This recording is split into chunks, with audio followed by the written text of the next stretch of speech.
La alianza entre el gobierno federal y las autodefensas ya es total.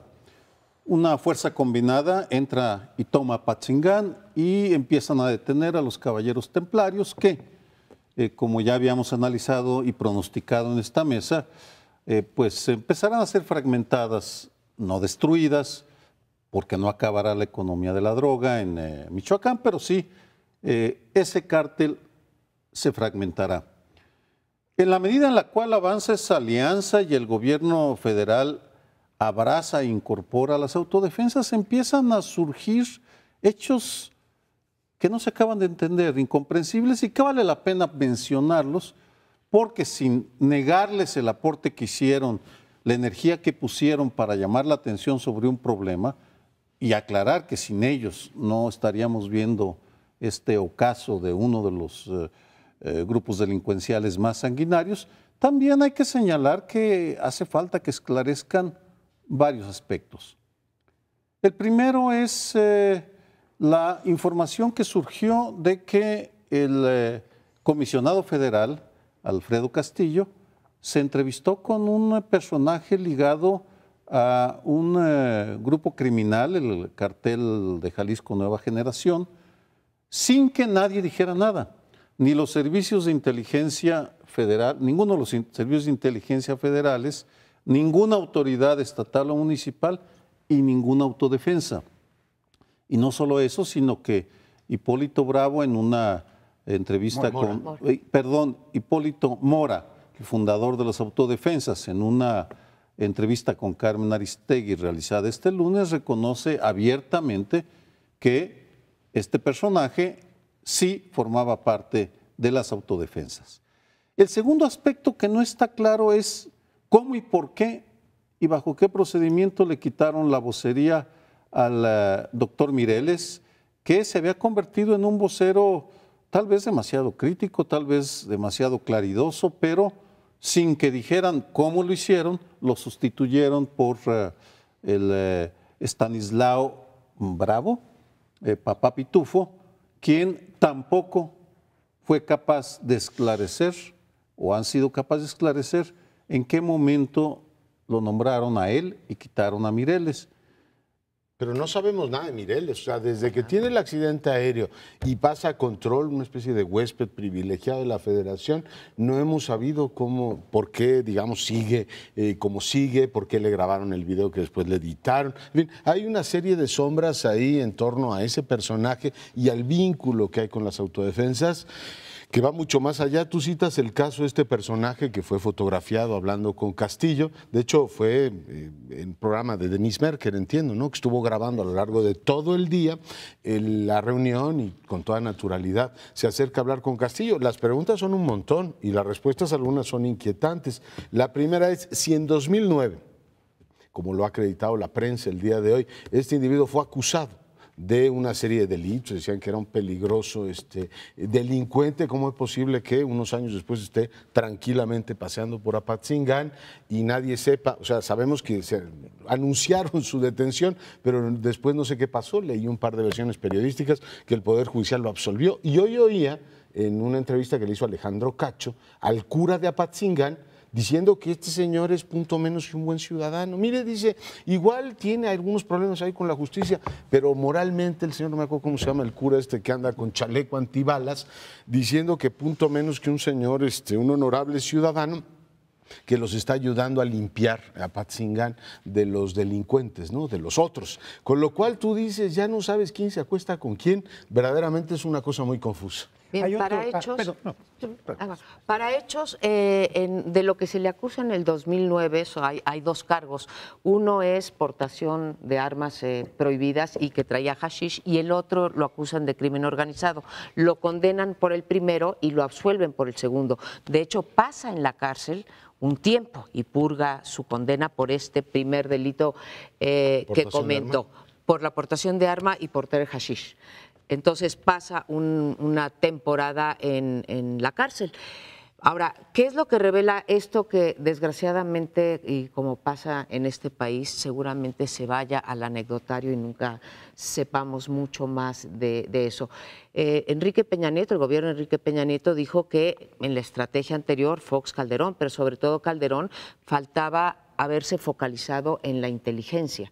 Y la entrevista que da Castillo el día de ayer y que reportan los periódicos, bueno, lo que te habla es de que si al comisionado para Michoacán nadie le advierte, o sea, no tienen un sistema de inteligencia que les permita saber quién es quién, pues está muy difícil, que ya lo habíamos dicho con respecto a las autodefensas. Si no hay un censo de las autodefensas, o sea, quiénes están infiltrados, porque sabemos que o suponemos que en las autodefensas también hay gente del narcotráfico, hemos visto crónica tras crónica en los diferentes periódicos que creo que han hecho un buen trabajo de periodismo de investigación.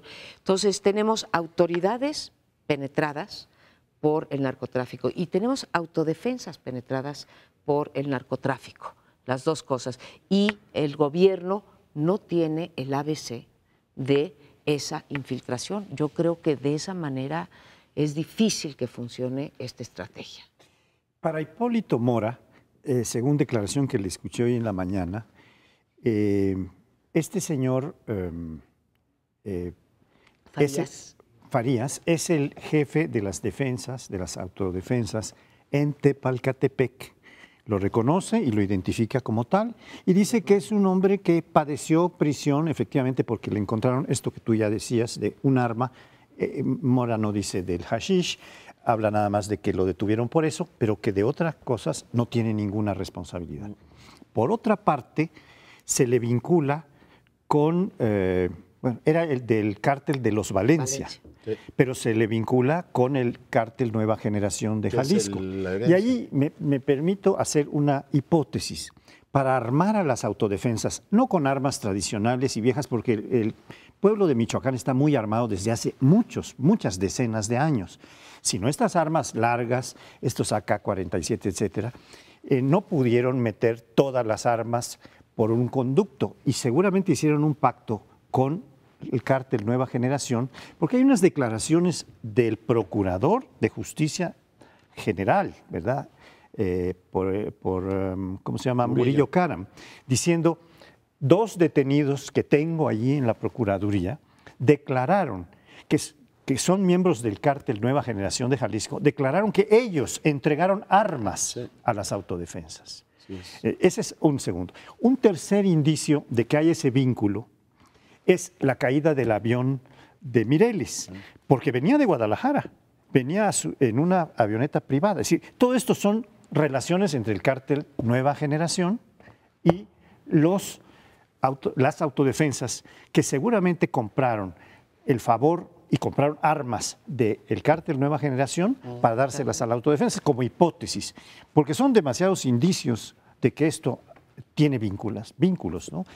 Y por otra parte está la toma de Apatzingán, ya que mencionaba Sergio, que ya muestra claramente no solo una estrategia de confrontación común con el cártel de los Caballeros Templarios, sino una estrategia de más plazo, porque ya se anunció que se van a ir integrando las autodefensas que quieran al ejército, a la policía federal o a la policía local según sus preferencias. Todo esto habla de una cosa que para muchos resulta enredosa y oscura en algunos aspectos, pero para otras cosas empieza a surgir.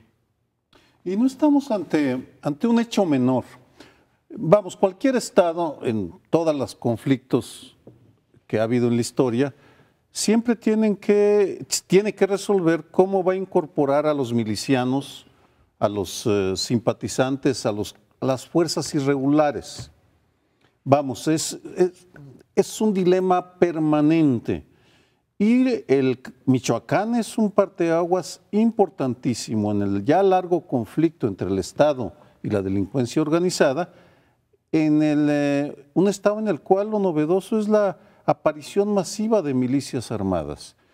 En ese sentido, conviene tanto al Estado, al gobierno de Enrique Peña Nieto, al gobierno del Estado, como a las autodefensas entender que la sociedad mexicana y la comunidad internacional no va a dejar pasar estas ambigüedades, esta falta, estos puntos oscuros que son fundamentales. Es decir, ¿quién elige y cómo al vocero de las autodefensas? ¿Quién manda?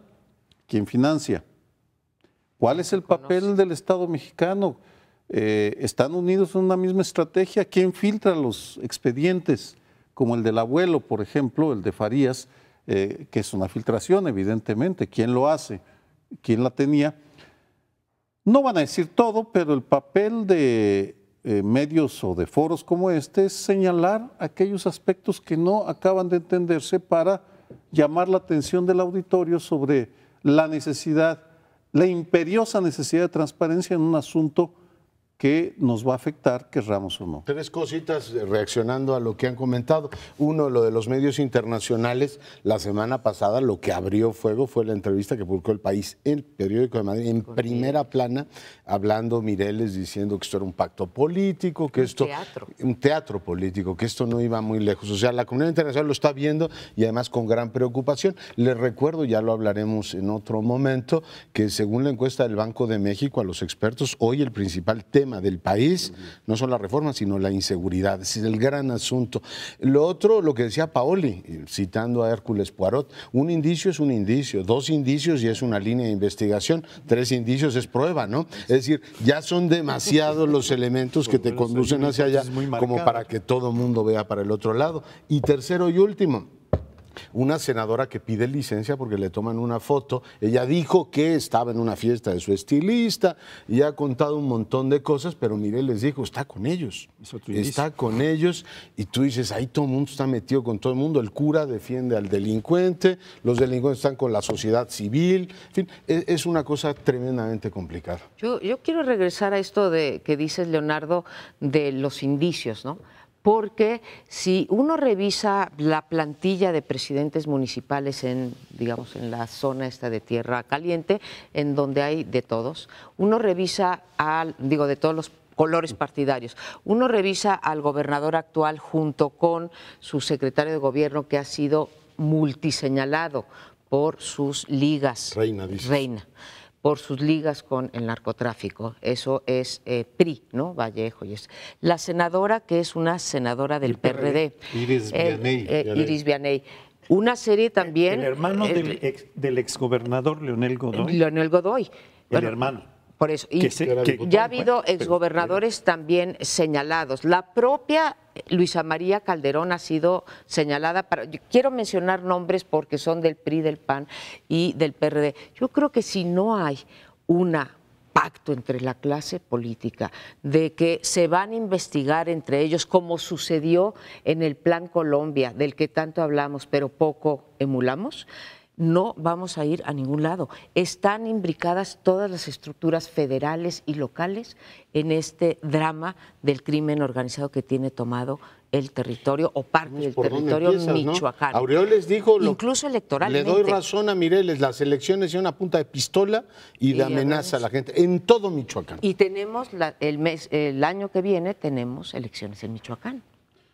Pues estás poniendo el dedo en una llaga que nadie quiere reconocer. Cuando uno revisa las reacciones de los partidos a presuntos nexos entre políticos y narcotraficantes, la primera reacción, la más inmediata, es que se investigue hasta las últimas consecuencias. Caiga quien caiga. Caiga quien caiga, no importa. Llegaremos al fondo. Se llegará al fondo. Ya sabemos que no se va a investigar porque en el fondo, y tienes toda la razón, María Amparo, falta el pacto político que sí se dio en Colombia y que llevó a una limpia sin precedentes en el Congreso colombiano, en el cual se lanzaron contra todos aquellos que sí estaban ligados al narcotráfico.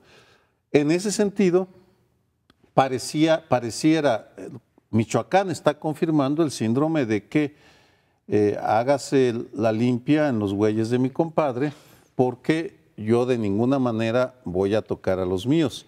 Y lo que estamos viendo ahora es importante que lo señalemos, son signos de poca claridad y transparencia. Regresamos en unos segundos. Bueno, y en este mes de febrero tenemos un contraste tremendo entre macroeconomía y microeconomía. Es un viejo tema para México, aquello que la salud de la macroeconomía no necesariamente implica que los bolsillos de los ciudadanos estén en buen estado, pero nunca como en los últimos tiempos habíamos tenido un contraste tan fuerte entre una calificadora que pone a México en el nivel de A, es decir, los países que tienen muy poco riesgo con su deuda, y por otro lado, y casi en el mismo periodo, aparece el índice de confianza del consumidor en el peor nivel que hemos tenido en los últimos tiempos. Ya platicamos hace un par de semanas de cómo impactó la cuesta de enero, los nuevos impuestos en el ánimo de los ciudadanos, pero nunca como ahora, no sé qué lectura tienen ustedes, habíamos tenido este contraste entre la salud macroeconómica del país y toda la narrativa de la nación que se está transformando y las oportunidades de inversión con un ánimo social que está verdaderamente pues, instalado en el desencanto. ¿Cómo lo ven?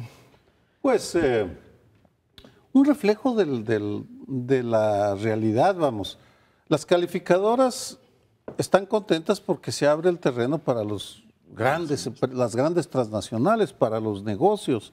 Y no hay duda que la reforma energética, si avanza, supongo que va a avanzar, va a abrir el terreno para infinidad de negocios que van a beneficiar, bueno, a las petroleras, no tengo idea, pero están contentos. Pero volvemos a la viejísima historia de ¿y las mayorías cuándo? Hoy Carlos Salinas da una entrevista al Universal, la primera de 2 o 3 o 4 o 5, en la cual habla otra vez de las fuerzas oscuras que lo quisieron destruir su régimen. Pero lo que no dice es, y quisiera recordarlo, es cómo las privatizaciones de sus sexenios se nos presentaron como una oportunidad para mejorar ingresos y empleo, y fue falso. Las privatizaciones que se dieron a partir del 85-86 y durante todo el sexenio de Salinas, sobre todo, sirvieron para enriquecer a una minoría, eso sí, pero las mayorías no las beneficiaron, las cifras están ahí, y en consecuencia a mí no me extraña de que pues, las calificadoras pongan una calificación de A, finalmente México llega con su estrellita, pero las mayorías sintamos, pues, ¿y nosotros cuándo? Vamos, porque por todos lados nos están sacando dinero, desde el franelero hasta la supervía, los impuestos, ¿quién? O las televisoras, con las televisoras de cable, los teléfonos celulares, los prediales de la ciudad, ¿quién no nos saca dinero? Yo creo que lo que primero que habría que decir es eso, que las calificadoras no son unas instancias neutras, sin intereses. Digamos, no es como si una institución académica, la UNAM, el colegio, el CIDE, saca un estudio con indicadores que lo que quiere es reflejar la realidad. Ellos tienen, como bien dice Sergio Aguayo, un interés particular de promover ciertas cosas y entonces pues te dan la calificación de acuerdo a eso. Yo no sé si las calificadoras tomaron o no, incluso más allá, que es lo más importante sin duda, el bolsillo de la gente, pues tomaron en cuenta, por ejemplo, la elevación del déficit en el presupuesto del 2014, que se había dicho, el PRI mismo, el presidente Peña Nieto dijo, no vamos a mover el déficit, porque esa es parte de la estabilidad financiera. No sé qué hicieron con ese indicador, porque todos sabemos que se elevó el déficit y lo aprobaron los diputados y senadores. Ahora, la confianza entre el consumidor, como decía Leonardo Curcio, a esa se añade otra, que es la confianza de los empresarios. Mencionabas hace un rato que ya para los empresarios en las encuestas la seguridad es el elemento más importante para ver sus inversiones, y hay otra, se levantó una encuesta con respecto también a las perspectivas de la economía entre la clase empresarial, y no sale tan mal como las perspectivas del consumidor, pero casi. También hay una pérdida de confianza en el ambiente de negocios y lo que se esperan los empresarios para este año, muy a pesar de las reformas estructurales que suponemos favorecen a los empresarios, y los empresarios favorecieron y cabildearon en favor de estas reformas. Entonces, este contraste sí es muy notable. y creo que no lo había habido hace tiempo, ¿no? Yo quisiera remarcar un poco esta sensación de desencanto, de disgusto en muchas personas con la situación económica a partir de la cuesta de enero, que fue muy dura para muchísima gente, a partir de los primeros impactos que está teniendo la reforma llamada hacendaria, pero que fue realmente una reforma recaudatoria fiscal, sobre todo en algunas regiones como la frontera norte del país, y también porque, bueno, estamos todavía experimentando algunos aumentos que eran previstos, como el de la gasolina, que impacta en toda la economía, porque todo se transporta, todo se mueve con energía, ¿no? Y mucha de la energía es generada a base de hidrocarburos. Entonces, aquí estamos en presencia de factores macroeconómicos y microeconómicos que nos traen un desencanto generalizado. Y sumado a esto, la declaración o el reconocimiento de que el año pasado se creció al 1.3%, cosa que acaba de remarcar mucho López Obrador, diciendo, bueno, esto es terrible, porque con este crecimiento económico, que es equivalente al crecimiento de la población, pues es imposible progresar. Entonces, este desencanto es un desencanto justificado y va a dar al traste o está dando al traste con estas expectativas tan importantes que había despertado el gobierno de Peña Nieto cuando decía que esto se tiene que ver reflejado, las reformas, los cambios, las inversiones, etcétera, tienen que verse con un reflejo en los bolsillos de las personas normales, lo cual no se está viendo, y menos en el primer mes después de las reformas, ¿no? Yo lo que veo bastante claro es lo que ya han dicho. Evidentemente las calificadoras te miden tu capacidad de pago y dicen, este señor está en mejor situación de pagar o no, y eso es cierto, y en términos generales es un elemento valioso en el ámbito internacional porque te permite pagar menos interés por tu deuda. Igualmente es obvio que la situación económica de la inmensa mayoría es muy mala. Lo que no habíamos visto es una caída de ese tamaño del índice de confianza del consumidor y lo que esto implica políticamente. Es decir, toda la narrativa del país que se está moviendo, pues funciona muy bien hacia afuera, pero hacia adentro tienes un desastre. Y esto no te moviliza opiniones favorables ni a la gestión gubernamental. Se supone que este es el año de la eficacia y que todos deberíamos empezar a notar que esas reformas nos hacen vivir mejor, desde telecomunicaciones hasta educación. Todo se empieza a diluir en un ánimo ahí de irle quitando fuerza a legislación secundaria o quitando algunas pruebas que ya había. Pero no veo, que es, digamos, lo que pondría sobre la mesa nuevamente, ningún actor eficiente que esté tratando o que esté consiguiendo conectar con ese desencanto. Yo veo que la gente oye este discurso de la defensa del petróleo, ya lo platicamos en varias ocasiones, cada quien por su lado, en los liderazgos de izquierda, y no sé bien este desencanto hacia dónde se va a mover, si se va a mover como en el caso de Costa Rica, un candidato independiente, si la gente se va a ir alejando cada vez más de lo político, como diciendo, a ver, yo vivo en mi soledad, con mis problemas, y toda esta narrativa de los políticos me es absolutamente lejana. En fin, constato esa enorme distancia entre las magnitudes, reconociendo que las dos son ciertas. Yo creo que es muy posible que el desencanto, conforme avance el año, vaya también, digamos, haciéndose menor el desencanto. Voy a decir, porque las reformas estructurales, creo que ninguna de ellas, salvo quizá la de los bancos, que haya más crédito, va a tener resultados este año. Ni la parte de telecomunicaciones, mucho menos la energética, que es de más largo plazo o de mediano plazo, y la educativa, que es de muy, muy largo plazo, y que para como estamos viendo las cosas en la educativa, vamos a ver si en 10 años vemos resultados. Pero lo que sí va a haber es, que no hubo el año pasado, es que van a abrirle la llave al gasto. Entonces sí va a haber inversión en este año por parte del Ejecutivo en infraestructura, lo cual va a generar empleos, va quizá a elevar algo el salario y se empezará a notar. Además, creo que es a lo que va a apostar el gobierno de Peña Nieto, que tiene las elecciones del 15 enfrente y una necesidad de, una vez que legisló y que empiece a caminar eso, y que fue más, como dices tú, las impresiones afuera que adentro, pero va a empezar a soltar el gasto público y por ahí saldrá algo. El país, vamos a ver. Bueno, es una lectura correcta, pero que pasa por alto otros aspectos más profundos. El primero, que lo que estamos viendo en México es reflejo de una crisis universal de los partidos políticos. Los partidos políticos de izquierda, derecha y centro perdieron conexión con la sociedad, con el electorado. Eso en todos lados está pasando. Aquí adquiere sus propias características porque los liderazgos de los partidos andan muy esqueléticos. La transición, la alternancia ha arrasado con los liderazgos y no veo en ninguna de las formaciones de ninguno de los partidos un liderazgo fresco que conecte con estas inquietudes que son novedosas en muchos sentidos. Eso se relaciona con un segundo aspecto que es propio de los momentos de transición en la historia. No tenemos grandes propuestas. El muro de Berlín, la caída, arrasó con la propuesta de izquierda.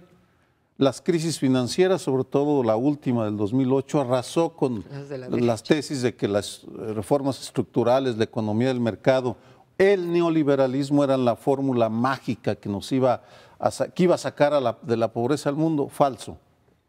En consecuencia, lo que estamos es con partidos que se debaten en su irrelevancia y con liderazgos muy magros, muy flaco y ausencia de propuestas ideológico-intelectuales que nos permitan ver hacia el futuro en un momento de la historia en el cual los cambios están trastocando con todo un sistema de valores, con las fronteras, con muchas ideas que dábamos por sentadas. Podría agregar una sugerencia. El lavado de dinero no ha sido sistemáticamente perseguido, porque hay muchísimas empresas, muchísimas, en la capital de la República, donde se factura la mayor parte del PIB, ¿verdad? De las actividades económicas. Ha habido especulaciones hasta del 30% de las empresas que están vinculadas de alguna manera al narcotráfico. Entonces, esta persecución es un asunto que está pendiente, que puede dar ánimos a la ciudadanía para decir, bueno, están atacando a los...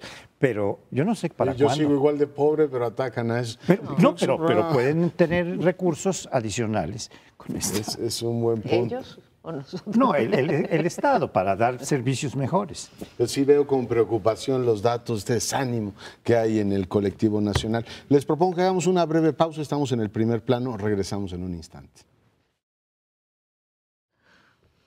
Bueno, entre tantas malas noticias, sí tenemos una que es buena.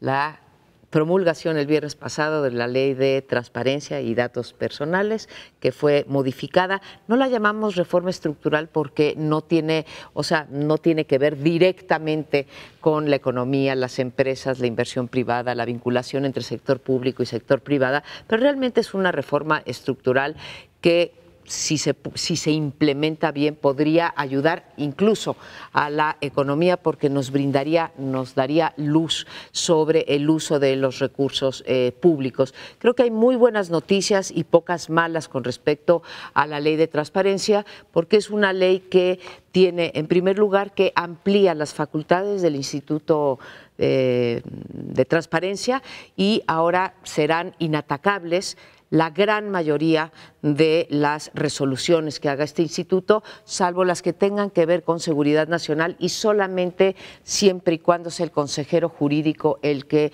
las formula. Segunda, que es una de las mejores noticias, creo yo, es que ahora se amplía el número de sujetos obligados y entonces esos fideicomisos que de repente no sabemos para qué son y a dónde se van los dineros y de dónde vienen, ya vamos a poderlo saber. Lo mismo los sindicatos y los partidos políticos, sobre los cuales nos podíamos enterar a través de el IFE, ahora será el INE, pero también van a ser, si cualquiera de ustedes, nosotros aquí en la mesa, queremos pedir qué pasó con ciertos recursos del PAN, PRI, PRD, lo podremos saber. Y tercero, no me puedo extender en la ley, es que esto se debe de generalizar para darle también autonomía y mayores controles a los institutos de transparencia locales. Creo que estas tres son muy importantes. Ahora tendremos que avanzar porque no se agota la investigación sobre transparencia en el IFAI. Tenemos que trabajar en otros lugares, en otras instancias, con la Auditoría Superior de la Federación, las auditorías locales, etcétera, ¿no? Pero creo que hay que felicitar en esto a la sociedad civil que lo empujó y a los partidos que lo aprobaron. Ay, María Amparo, odio ser el aguafiestas, pero lo voy a hacer. Órale. Y lo voy a hacer no porque no esté de acuerdo con lo que dices, sino porque te falta otra parte de la historia. Te la dejé a ti, la Es parte cierto, oscura. la parte negra, aquí Pero ahí viene vamos. el lado oscuro de de nuestro la vestimenta. perspectiva. Pero ¿estás de acuerdo que estos son avances? Pueden ser avances Pueden o pueden ser, ser uno de los grandes fiascos. A ver, vamos. Todo depende de a quién van a poner. Vamos, esa es la clave, porque la ley que se aprueba en abril del 2002 por unanimidad fue posible por la unión de medios impresos en la Declaración de Oaxaca que Así imponen la transparencia.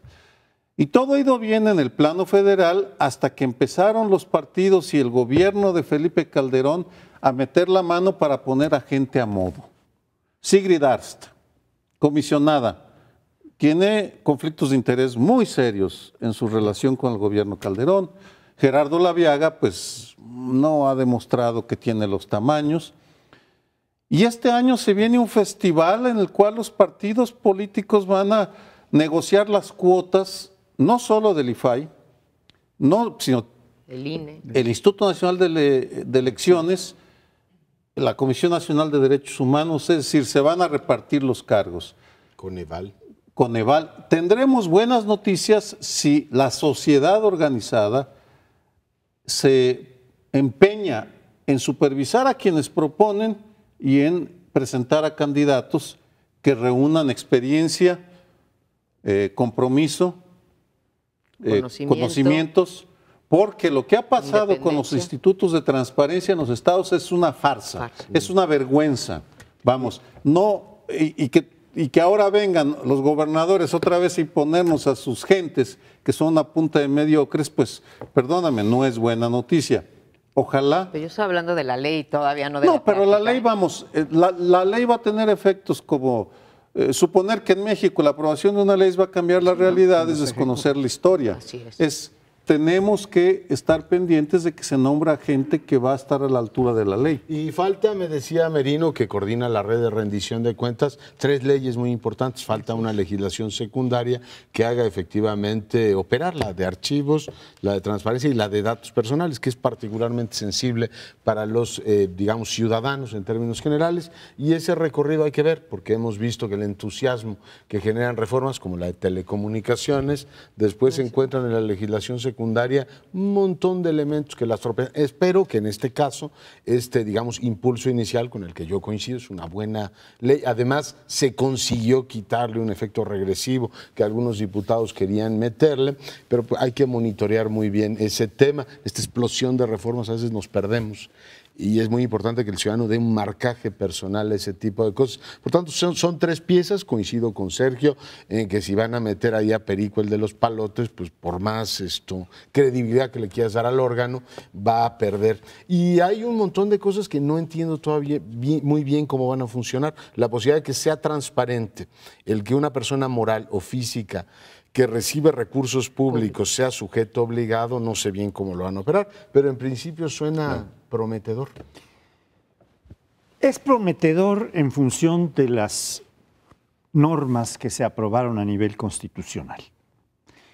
Pero siguiendo el ritmo de las exposiciones, que son en el fondo un debate bueno, por cierto, me gusta, bueno, yo quiero formar parte de él. Y sin pretender recapitular, sí diría que en mi experiencia de 9 años de legislador seguidos, 6 de los cuales fueron federal, me tocó ver varias reformas constitucionales y constatar una circunstancia que algunos llaman ley del embudo, y yo le llamaré procesamiento del embudo para no hablar de leyes con una ley, ¿verdad? Y es que las reformas constitucionales plantean las cosas con una entrada ancha, que deja una gran expectativa. Después, las leyes secundarias la van angostando, la van reduciendo, la van acotando de tal manera que no se puede cumplir en estas enormes expectativas que despierta el cambio constitucional. Y finalmente, esto que intervenía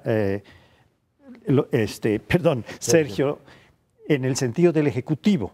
Bueno, pero ¿quién va a ejecutar esa ley? Claro.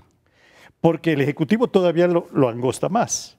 Se ve sujeto a presiones de poderes fácticos, de sus propios intereses, de corruptelas, y el Ejecutivo o los responsables del Ejecutivo en cada una de las áreas que tiene responsabilidad de ejecutar la ley, ya no lo hace de acuerdo con el espíritu de lo que marcó la reforma constitucional, sino que lo va estrechando y acaban saliendo muchas veces un ratoncito, y es un parto de los montes, ¿verdad?, que se mete en un agujerito y entonces apresan a 3 o 4 o a 2 o 3 decenas de personas y no o acotan los intereses de estas cantidades enormes a unos cuantos, y entonces hay una irresponsabilidad terrible. Entonces, sí coincido en que habría que ver otros indicios, como por ejemplo el nombramiento de los miembros del INE, de los consejeros del INE. Pero esto mismo el IFAI, ¿no? Tienen que mandar su cartita preguntando si siguen si siendo se quieren cuotas quedar o no. partidarias, si no interviene la sociedad civil para decir,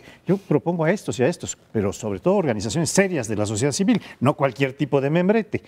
Entonces no vamos a poder tener buenas autoridades. Manteniendo la tesis de que la ley tiene más luces que sombras, esta ley, esta reforma constitucional, y hiperconsciente de que cambiar la norma no cambia la realidad, me voy a sumar a este ambiente pesimista alimentado por la realidad de México. Que tienen que demostrar. Con dos datos, ¿sí? Uno son, en efecto, los nombramientos. Leía yo con mucha preocupación Ivonne Ortega en el sábado o el viernes en una reunión de capacitación para los priistas, para el partido, de cómo se hacen ahora elecciones, etcétera, ante una pregunta y ante un reclamo de Partido del Trabajo y Movimiento Ciudadano, sí, que ya no va a haber gorras y eso, ahora hay que hacer otras cosas. Esa noticia.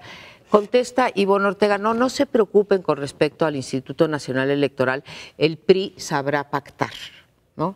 Bueno, ya la frase es decir, sí, en efecto, es la comprobación de que, pues, 2 para ti, 3 para ti, porque tienes más asientos en el Congreso, y le vamos a dar chance al Partido del Trabajo y al Movimiento Ciudadano de darles 1, porque además ahora hay para dar y regalar, porque van a ser 11 consejeros en el caso del INE. Lo mismo va a pasar, tienes razón, con el IFAI, va a ser el puro cuotismo, ¿no? Entonces, bueno, ahí está, voy a alimentar tu optimismo. Y segundo, para tu pesimismo, más pesimista soy con respecto a lo siguiente: nuestros avances en transparencia a través del instituto, voy a asumir que la reforma corre con suerte y hay buena capacidad y hay independencia, etcétera. Luego no pasa nada porque la impunidad en este país, la transparencia no se ha convertido en una disminución de la impunidad. Entonces, ahí documento tu pesimismo, mi querido Sergio. No creo que sea pesimismo porque... Bueno, tu realismo, pues. Sino, me parece que... Prevención. Que ya tenemos que irle quitando telarañas al discurso de los políticos que siempre nos presentan un México color de rosa que no existe. Vamos, que cuando uno contrasta en el día a día te enfrentas a una realidad. Tuve a un Instituto de Transparencia de los Estados para que te des cuenta de que ellos son una punta de payasos, burócratas que no están comprometidos. Porque una cosa es tener tema, pienso como investigador, y otra tener causa y compromiso con la causa. Y la mayoría de quienes ocupan esos cargos, sí, tienen el tema, pero les falta el compromiso que tuvieron en su momento gentes como Mauricio Merino. ¿Y por qué se le respeta? Pues porque él demostró que no solo conocía el tema, sino que se le iba a jugar por ese tema. Por eso ¿me dejas agregar en 10 segundos? En 10 segundos. El ministro José Ramón Cosío fue admitido en el Colegio Nacional y en sus declaraciones dijo que no se estaba tomando en serio la ley en nuestro país. Nada más. La ley en general. En general. Bueno, pues es que en este tema nos pintan un un país color de rosa y por eso nosotros estamos aquí, los hombres de negro. De negro. Pero Los bueno, nos sepultureros. vamos. Los seres humanos de negro, porque ya no Los somos realistas. solo hombres. Nos vamos a un corte y regresamos a un último bloque. Aquí lo esperamos en unos minutos. Vamos a comentar ahora, amigas y amigos de Primer Plano, un informe que emitió las Naciones Unidas sobre la violación al derecho de los niños por la pederastia impenitente, diría yo, que cometen muchísimos cleros, muchísimos miembros del clero católico. Y este informe señala de la ONU, que es un informe especialmente importante porque clarifica muchas cosas y pone a la Iglesia Católica o a la jerarquía que toma las decisiones en la Iglesia Católica contra la pared. Le dice este informe, ustedes tienen documentados miles de casos de pederastia cometidos en todo el planeta, en muy distintos países del planeta, y no han actuado más que como encubridores. Los obispos, los cardenales, el clero alto en general, el más alto, opera con una moral de encubrimiento, cambiando de adscripción a los sacerdotes que cometen estas pederastias, mandándolos de un lado a otro, incluso en casos sonadísimos como este de República Dominicana, que ha sido documentado y ha sido denunciado en proceso, ha aparecido un largo reportaje sobre esto, en donde le dicen, bueno, cuando estaba a punto de ser incluso detenido por las autoridades dominicanas, lo saca con sus recursos diplomáticos el Vaticano, lo lleva y Paulo VI le entrega un puesto muy importante. Y lo mismo han hecho varios a distintos niveles y a distintas escalas. El obispo primado de México, el arzobispo primado de México y cardenal Norberto Rivera, ha cambiado de adscripción a varios curas que han sido denunciados y que han documentado su terrible responsabilidad en el acoso y en la agresión sexual a menores de edad. Y bueno, está el famosísimo caso de Maciel, que es el más grande de los casos y el más escandaloso, que sigue siendo encubierto porque ahora le está diciendo este informe, yo te conmino, Iglesia Católica, a que des a conocer todos estos expedientes, a que pongas sanciones y retires de sus puestos a los que han cometido estas faltas. Pues ponen un dilema al Papa, en serio, porque se había mostrado muy abierto, hizo declaraciones pues, muy fuertes sobre hacia dónde va a ir la Iglesia, y ahora le ponen una, digamos, un encubrimiento estructural, una cultura así como de omertá peligrosísima a la que tendrá que enfrentarse. Su primera reacción no fue recibir aquello como agua bendita, cierta resistencia se notó. Por tanto, habrá que ver hasta dónde va el Papa Francisco en este tema tan importante. Lo segundo es la cultura de la simulación. Es que de verdad yo no logro entender cómo tantas personas lograron, por ejemplo en el caso de Maciel, que los legionarios pidieron perdón, dijeron, bueno, en realidad el Señor se metía con niños y niñas, con hombres y mujeres, consumía drogas y además falsificaba libros. Por lo demás era un santo.